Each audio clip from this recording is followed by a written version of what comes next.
Horse feeds and supplements developed by Kentucky Equine Research are research tested and race proven. For over 30 years, top trainers and veterinarians have relied on science, technology, and products from Kentucky Equine Research to fuel top performance from the breeding shed to the sales ring and the track. Look for KER products and learn more at KER.com. Kentucky Equine Research, world leaders in equine nutrition.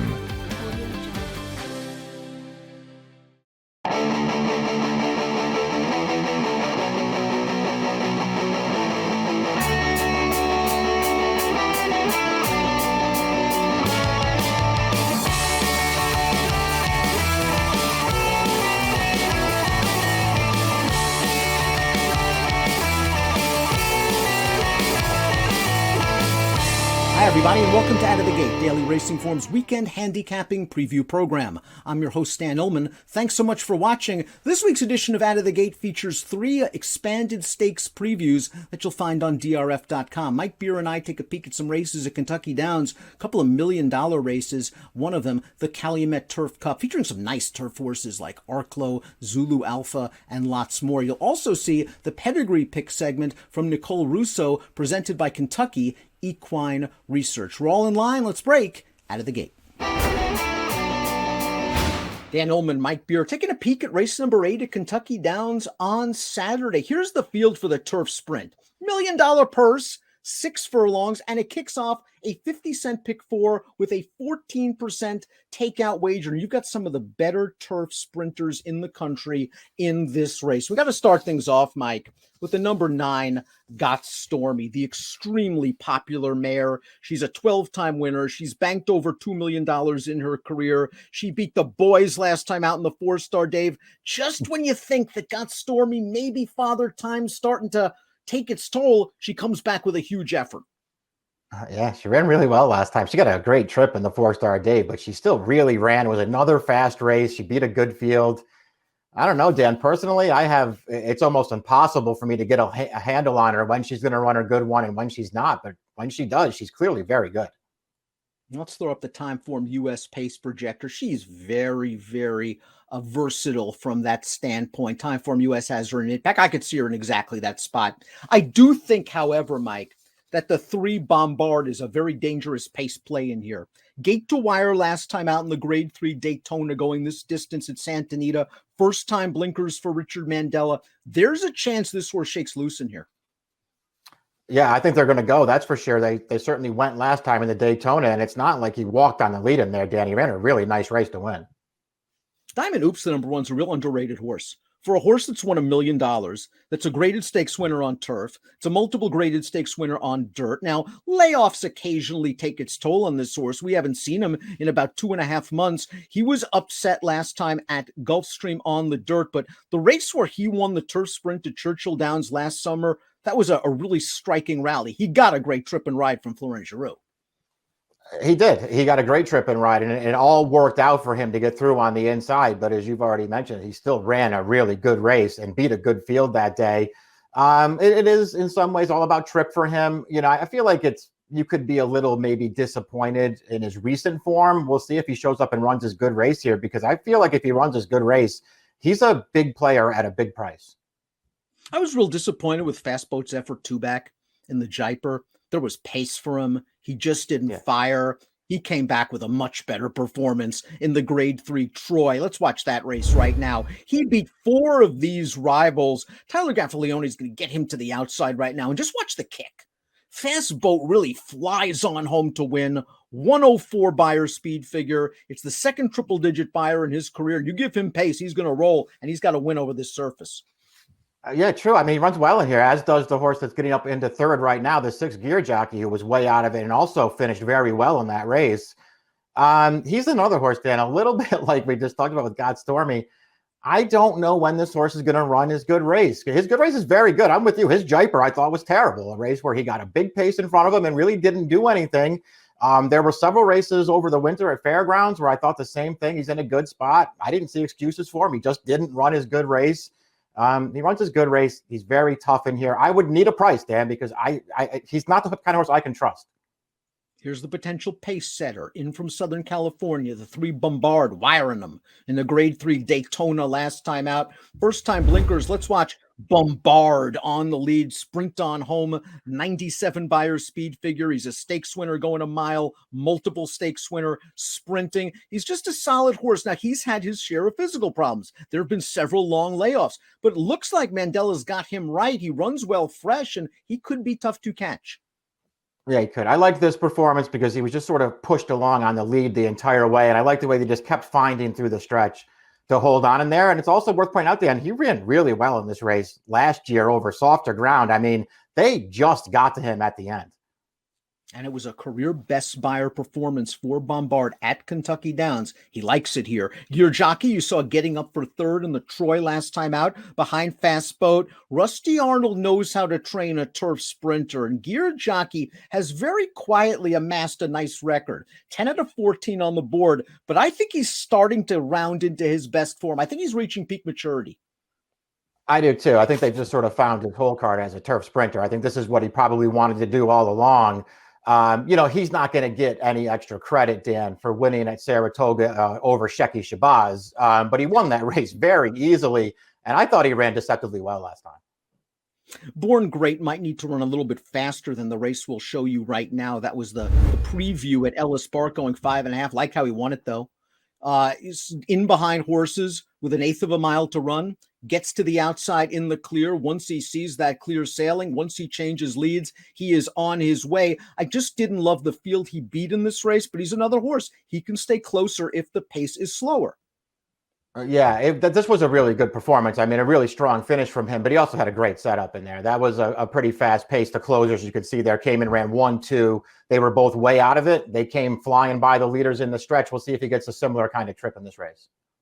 I know you've tried Front Run the Fed in the past. It is worth noting that this horse dead heated with Bombard for second in this race last year. Like Bombard, he ran the fastest race ever on the Beyer scale. Were you disappointed with his last race in the Troy? I think pretty much the race, even though closers did well, the race ended for him at the start.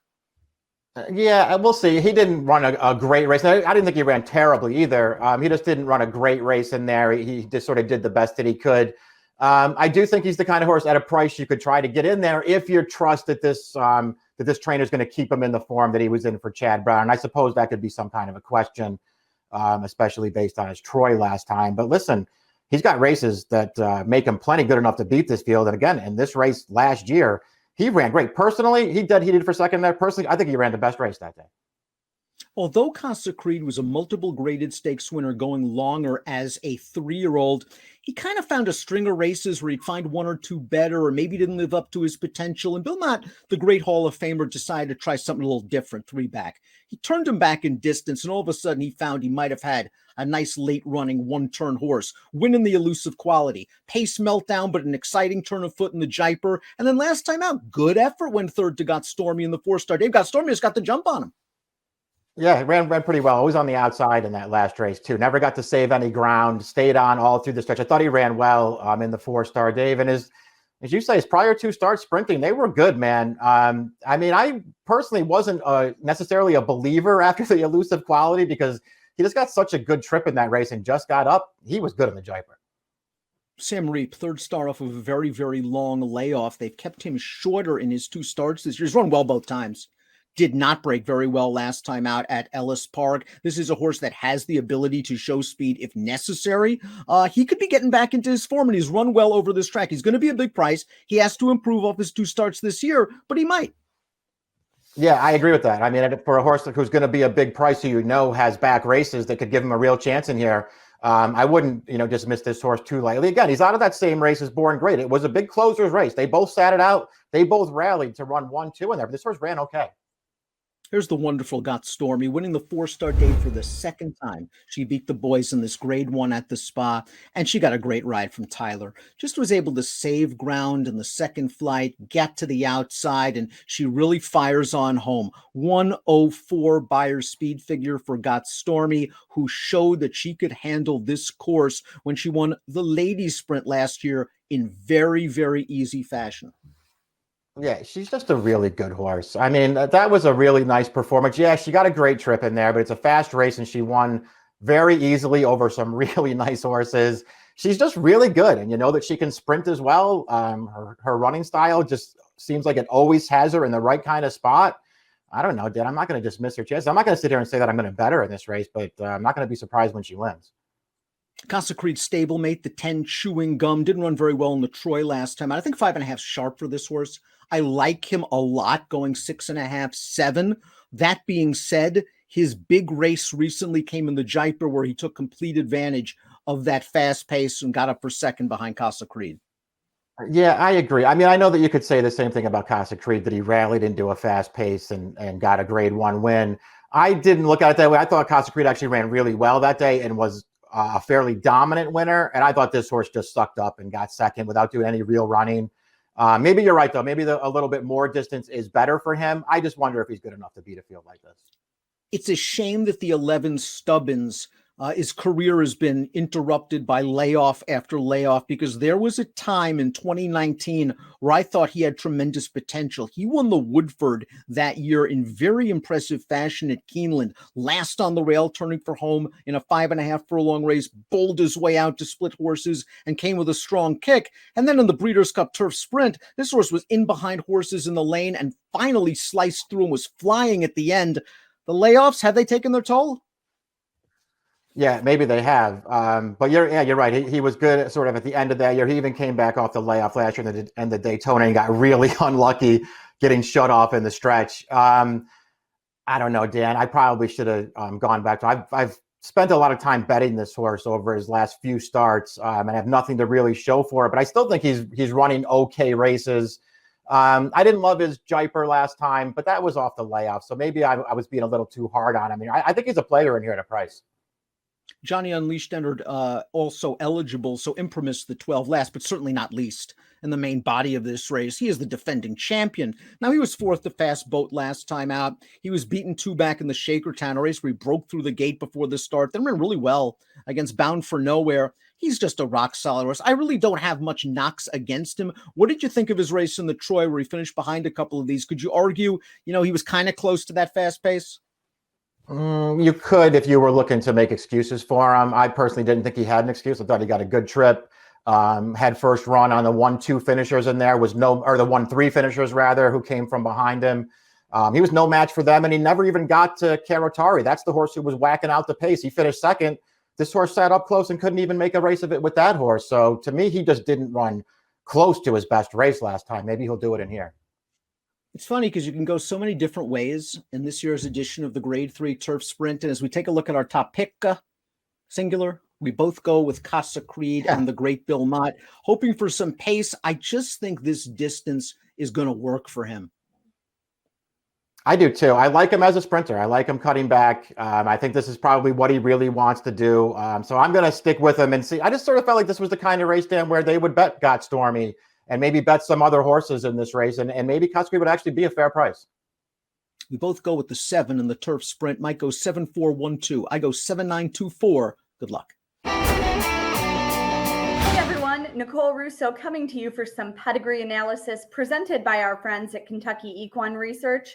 The Rich Turf Meet at Kentucky Downs is underway, and Saturday's second race, a sizable field for maiden fillies and mares, going a 1-turn mile on this undulating course.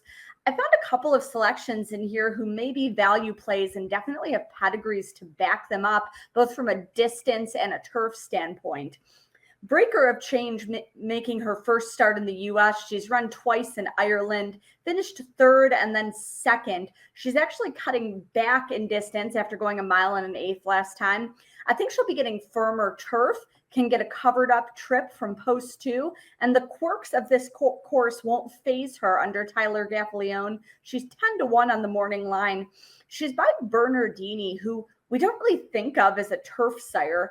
However, he spent some years shuttling for Darley and does have standout turf horses around the world, like Italian Group 1 winner Biandetti, a champion in New Zealand, some Group 1 winners in Australia. Breaker of Chains also has the turf on the bottom side of her pedigree. She's out of Turf Stakes winner Amansara by Breeders' Cup Mile winner War Chant. Now, she already the dam of a turf stakes winner, bred on this same AP Indy sire line, and there are a few European Classic winners further back in the pedigree. Also catching my eye off a couple of nice races was Pentagon, also 10-1 on the morning line. Now, third in both her starts at Ellis Park, beaten just over a length combined, and improved her Beyer significantly in her first turf outing. She's by yet another AP Indy line stallion in Constitution, a versatile sort who's already got turf graded winners Laura's Light and Venezuelan Hug to his credit. Lots of turf close up in the female family as Pentagon is out of the European Group 1 place Pursuit of Glory. That mare in turn out of Group 1 winner Sophisticat, a daughter of the great Serena's Song, a Hall of Fame race mare and a blue hen. Thanks for tuning in this week. We'll have more pedigree analysis for you here throughout these fall race meets on DRF TV. DRF race of the day for Saturday, September 11, race number 9 at Kentucky Downs. Let's load the field for $1 million race. It's the Grade 2 Calumet Turf Cup. We're going 1.5 miles on the lawn. It is a big full field. You've got some high-class turf horses in this race, Mike. The number 5, Arklow, 3-1 on the morning line. He certainly has credentials. And, of course, you have Zulu Alpha looking to get back to his best form. He might be racing himself into shape in the third start of the form cycle.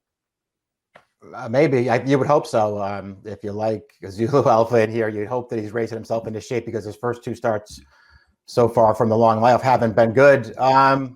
We'll see what happens. I sort of felt like this was a wide open race unless Zulu Alpha comes back to form or Arklow can finally get the right trip. They feel like the 2 best horses in here, Dan.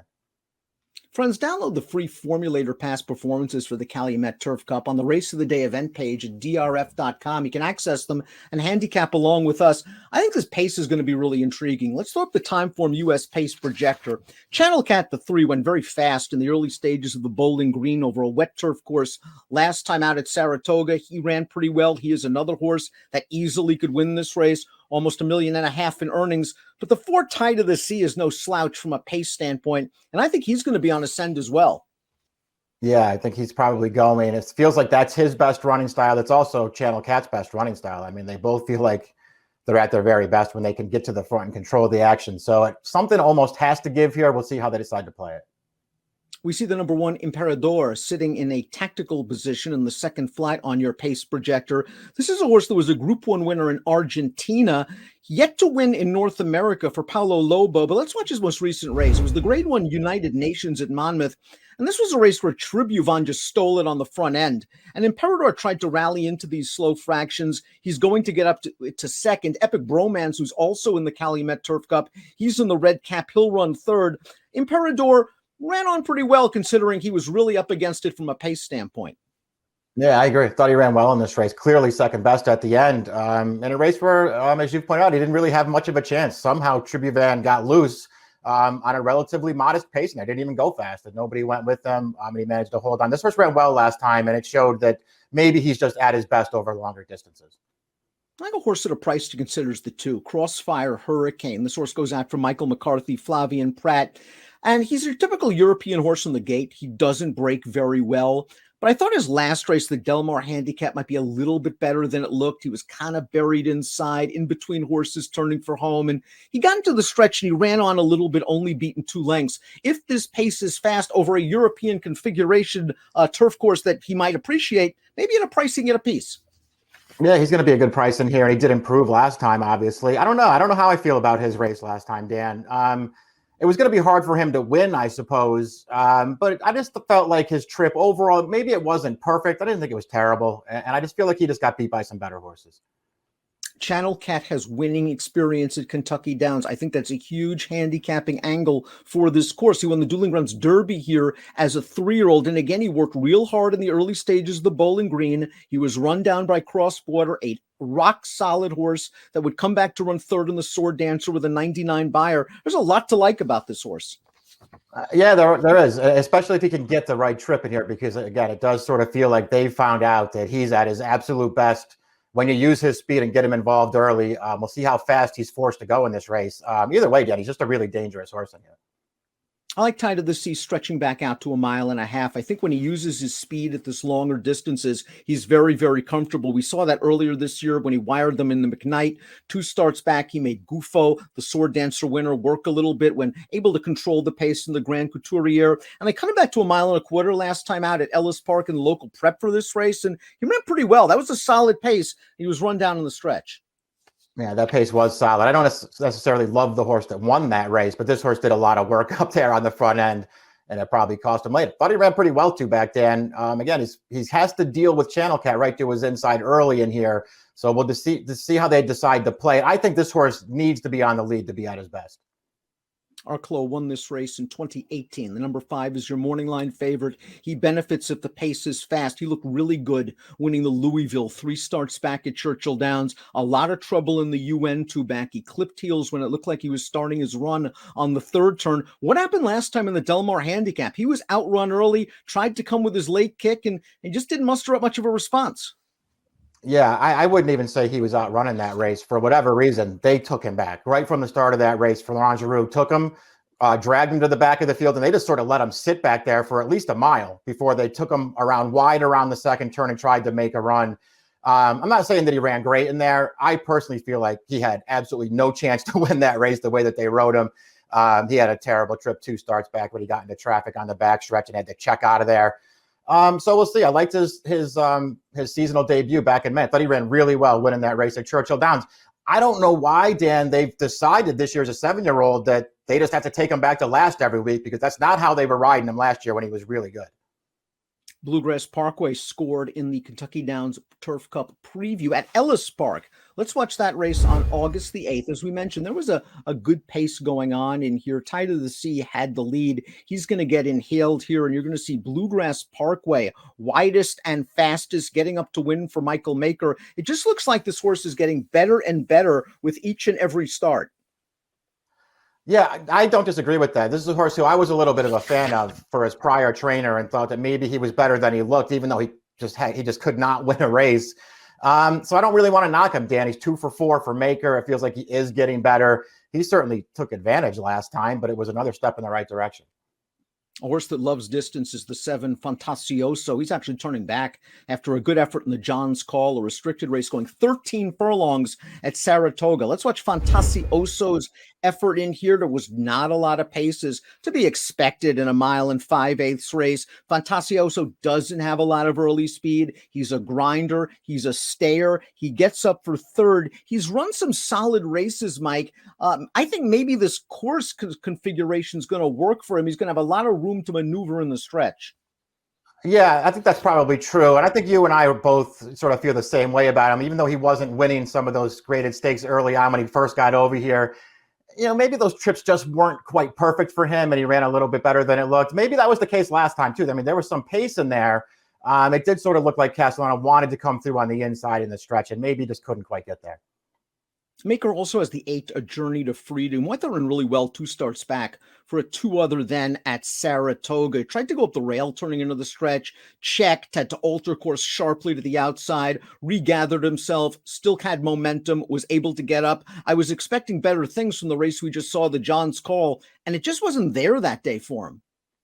Yeah, I agree. He did run well too back. He did not run well last time. So I guess you just have to decide which version of this horse you think is going to show up in this race. It's, to me anyway, it's certainly a field that's more compatible with the one he was in against last time when he was no factor. The 9 Glenn County's really been up against it from a pace standpoint in his last 2 races. The UN we talked about, Tribuvant controlled it. Glenn County's trying to rally from 13 lengths out of it. It's just not going to work out. And then last time out in the Mr. D, formerly known as the Arlington Million, 2 Emmys just walked on the lead, went 3/4 mile and 16 and change. This horse tried very well, hard in the stretch. He was only beaten 3 lengths. Domestic Spending, the runner-up, is probably the best turf horse in the country. Yeah, he did try pretty hard in that race. All in all, pretty good 3rd from in there with a decent trip as well, though. He was never that far away from a very slow pace that day. He ran fine, too, back in the UN2. I didn't necessarily see his excuse that day, although the pace, I guess you could just say, wasn't there for him. But he just, to me anyway, wasn't good enough to get a bigger piece of that race. I don't know. I respect that it's Maker that's gotten this horse into form and is moving him up steadily in class. I just had a tough time getting behind this horse. Epic Bromance, the number 10, seems like a horse that really needs firm going. If there's cut in the ground, he's in trouble. He got the firm going in the UN. He also got a very nice trip at a big price. He tucked in behind Tribuvon. You saw him in the stretch. He could not kick on with that horse. He could not kick on with Imperador, but he held third. It was an okay performance for a horse that likes distance and can maybe sit a second flight trip. Yeah, I mean, maybe he'll get the same trip he got last time, and against this field, it will be enough, Dan. He got a great trip last time, sitting off of Tribhuvan, well within range, and to me, just wasn't good enough. He didn't run terribly, but it didn't make me want to bet him back in this race. So far, his best race, the race that he won at Gulfstream when they stretched him out for the first time, he just got absolutely loose on the lead there and wired that field. It's not happening against this field.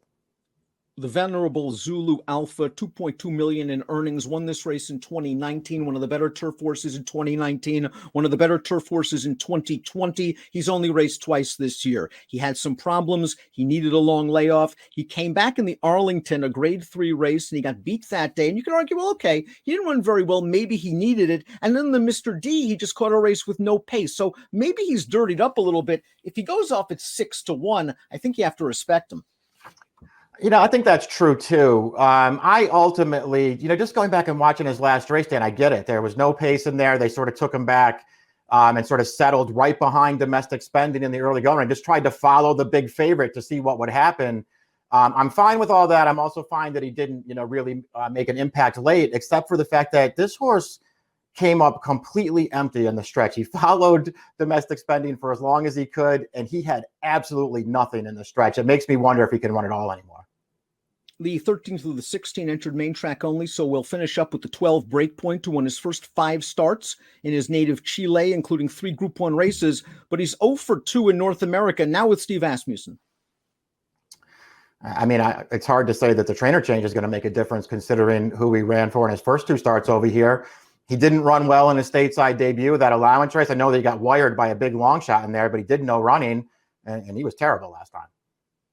Friends, this is a wide open race. We take a look at our top picks. I think we always try to find prices in races like Kentucky Downs, but somehow Arklow sometimes just, when he shows up with his best, he's going to give a big effort. He might just be the best horse in the race if Zulu Alpha is not the same Zulu Alpha we saw a couple of years ago.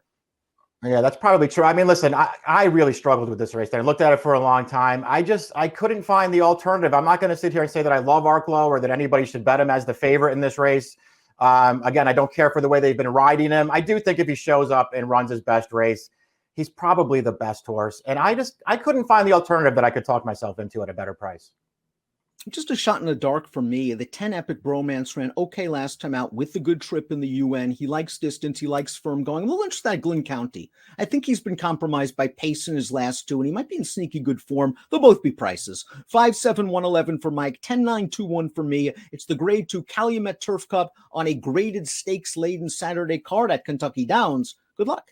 Race number 10 at Kentucky Downs on Saturday, the Grade 2 Franklin Simpson. Let's throw up the field. These are 3-year-olds, straight 3-year-olds, going 6.5 furlongs on the turf. And as usual at Kentucky Downs, full field, evenly matched horses, should be a really strong betting race. The number 10, Point Me By, 7-2 on the morning line. Very lightly raced for Eddie Keneally, already a Grade 1 stakes winner. He won the Bruce D at Arlington, formerly known as the Secretariat. Comes off of a pretty nice win where he set a nice trip, but he also ran very well. Then I don't know. This to me felt like a wide open race. I just didn't see a standout in the field. Timeform US projects the 1 Into the Sunrise as the potential pace setter. I agree. Into the Sunrise has shown speed at shorter distances for Wesley Ward. Didn't make the lead last time out in the Mahoney. I think in this race, stretching out to 6.5, I'm sure there are questions about stamina for him, but I think he's got to go and try to make the lead. Yeah, I think his best running style is just to try to go forward from the start. We'll see how fast he has to go to get there. His stablemate next is the 6. He's also a horse with a lot of speed, but his speed comes going longer distances. So maybe Into the Sunrise can beat that horse to the front. Now, we've got some horses in this race coming in from overseas, including the 2. The Lear Jet, who is a first-time gelding, first time under the care of Brendan Walsh. This horse is a Group 2 stakes winner in England sprinting. That was in his second lifetime start as a 2-year-old. Last couple of races have not been very good. Could you argue he's getting a little bit of class relief here? Yeah, certainly you could. I mean, maybe this is just an easier spot for him. It's this, the question still remains, how good is he? Has he improved at all? I mean, this is a horse who, won the first two starts of his career as a two-year and hasn't won since. So I'm always a little leery about horses like that. I realize he's been keeping good company over there lately, but he was also 50-1 in the Group 1 they ran him in 2 starts back. You want hot connections at a nice price? How about Joel Rosario, Steve Asmussen with the 3-county final coming off this effort at Woodbine, going 7/8 of a mile on the turf. This is the Greenwood Stakes County Finals. The Gray going to try to get to the outside here, get some clean sailing, going to come with a run, gets beat ahead. This is a solid horse. Buyer speed figures maybe a little bit on the light side, but I can't really knock what he's done. Were you disappointed he didn't get there in this race? Yeah, I kind of am. I mean, he certainly runs well in here, but it's not like he doesn't have his chance at it. And at the end of the day, I would just say he's not quite good enough. He runs fine. I don't think if he runs that race back, he's that much of a factor in here. I loved the way Easy Time won the Marine over Synthetic 2 starts back for Mark Cassie at Woodbine, just tracked outside, very confidently ridden, much the best. We liked him in the Hall of Fame last time out. And just what happened in that race, he just didn't fire. Was it a situation where he was overmatched against those horses? Is he a better synthetic horse? Or maybe, just maybe, this cut back in distance is what he wants. I mean, maybe. I don't know, Dan. I felt like he was interesting going into the Hall of Fame, which just a lot like this one, just sort of felt like it was an open kind of race. You didn't have to take the favorite in there. I didn't think this horse ran any good. I'm starting to think, and I also, for whatever reason, even though I picked him last time, I didn't even like his other turf race at Gulfstream, even though he just got beat. To me, I starting to feel like he's a better synthetic horse. Also in from Europe is Miss Amulet, a filly taking on the boy. She's got more credentials than the other European invader, the Learjet. She's a group winner. She was third in the Breeders' Cup Juvenile Fillies Turf to an extremely in form on Pearl. Her 2 races this year, Mike, they're not good. Not good at all. Yeah, I agree. That's a big problem for me. Taking her, they're going to run her against Colts again here, as they did last time in the July Cup, where she just didn't do anything. I don't know, Dan. I liked her as a 2-year-old and thought she ran well in the Breeders' Cup. I wonder if she can rebound. Next, the 6. Interesting cutback candidate for Wesley Ward. He's got the stretch out sprinter on the rail. He's got this horse cutting back with speed. You'll note that at 6.5 at Kentucky Downs in the maiden win, sat just off another horse. I'm pretty sure that's what Johnny Velasquez is going to do. Velcro himself off of the other Ward and make his run when the real racing begins. Yeah, I think you're probably right. I liked his win here last year. That was first time turf for this horse. I thought he ran well in that race. And I actually liked his first 2 starts off the layoff this year, Dan. He was in that American turf on Derby Day, really fast pace, and he just went after it in there. He actually ran a lot better than it looks, even though he wound up finishing 11th. It's the tough part when evaluating this horse is his next race in the War Chant. He only faced 3 other horses and got absolutely loose on the lead before he sprinted on home. I still think he's pretty good. I like him cutting back. I think he's talented enough to go with these horses, and I think he might be an okay price. He finished behind a Nex, who was second in the Grade 2 Hall of Fame last time out. Now let's watch this race, because the Nex picks up a hot dog and some kettle corn turning into the stretch. Must have been about 7-8 wide turning for home. You're going to see Nex the Gray start to get tired. A Next finishes up very well. You're just going to notice that the horse that's going to win this race, Public Sector, who is a very nice horse and doesn't need much help, just got a perfect trip and saved way more ground than a Nex. Right. The winner got a perfect trip, and then he came back to win another stake at the end of the Saratoga meet. And the Next just had to go around on the outside, carry more ground, and he wound up being second best in there. I thought he ran fine. I still don't know what to do with him, Dan. I wasn't a big fan of his going into that Hall of Fame. I don't know how I feel about him cutting back in distance. I guess he'll catch some pace in here. Maybe it'll all work out for him. A lot of folks are going to be taken by Point Me By coming out of that win in the Grade 1 Bruce Steve. But how about the runner-up? Calumet Farms Tango, Tango, Tango, very lightly raced. Winner of the American Derby 2 starts back at a very nice trip to win that race under Declan Cannon. Tried hard to finish second. This horse has upside as well. Yeah, he does. He has upside. He's a tactical horse cutting back in distance too. Maybe we just haven't seen his best race yet. He has to improve to contend here, but I don't see why he couldn't do that, Dan. He feels like a horse with a lot of potential. Omaha City, the 9:20-1 on the morning line, coming off a graded placing, sprinting on the turf at Saratoga. Let's watch the quick call. Golden Powell's real good. Golden Powell was able to get to the lead. Jackson Traveler, who probably ran the second best race, tried to race Golden Powell, That didn't work out for Jackson Traveler. And you're going to see Omaha City split some horses and eventually get up for second. Yeah, I wouldn't sleep on this horse. I think he actually ran well in here. I thought he ran well when he won at Gulfstream back in April before that little layoff. This is a race where he runs really well and finishes very gamely to get up for second. It's going to be hard for him, I think, to beat this field, but maybe he'll catch some pace here, get a little bit of a better setup and run again.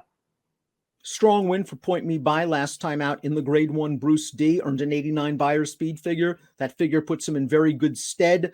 Do you think that this field's slightly tougher, though, than the one he faced at Arlington last time?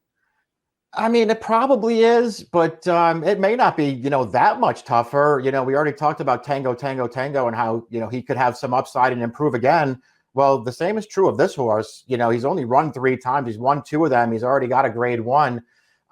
We'll see what he does then, and we'll see what kind of price he is. I don't know that I would want a super short price on this horse. I know he had, I guess, a little bit of trouble at Saratoga. I'm still having a tough time getting behind this horse because I don't necessarily think that was a great field at Saratoga, and he had a little bit of trouble. I didn't think he had a huge excuse. Bodenheimer, the 11, might be dirtied up a little bit. Last 2 races going long, 3 starts back on the dirt over a muddy track. Didn't need to like any of those situations. You go back 4 back at Churchill. He was a good second in a stakes race sprinting at Churchill Downs. He has speed. You're going to know him early. Yeah, that's true. We'll see how good this horse is. I don't know how good I think this horse is necessarily. He's got a stakes win early in his career going 5.5 at Keeneland, but he just got loose on the lead that day. Mystic Lake Derby winner, the 12, King of Miami, the last horse in the body of the race. Scored in the Mystic Lake Derby, kind of a blanket finish that day. Wasn't sure I was sold on that performance. Last time out in the Bruce D, maybe fell a little too far back early. Maybe. I mean, I don't know. We'll see. He's another horse who's too big a price for me to want to, sit here and knock. I'm not a big fan. I don't necessarily like any of his races, but maybe cutting back in distance will really work for him. Top pick time for the Grade 2 Franklin Simpson Stakes. One of 5 graded races at Kentucky Downs on Saturday. Next, the number 6. You're going to be sitting right off of me, and there's a possibility that Bodenheimer is going to show speed as well. You might be sitting in the catbird seat. I think he can get the right trip in here, and I don't mind them cutting back in distance. I can't say that I love his last race, Dan, but I like all of his other turf races, so I'm happy to give him another chance. 610.97 for Mike, 110.87 for me. We go with Wesley in the Grade 2 Franklin Simpson Stakes at Kentucky Downs. Good luck.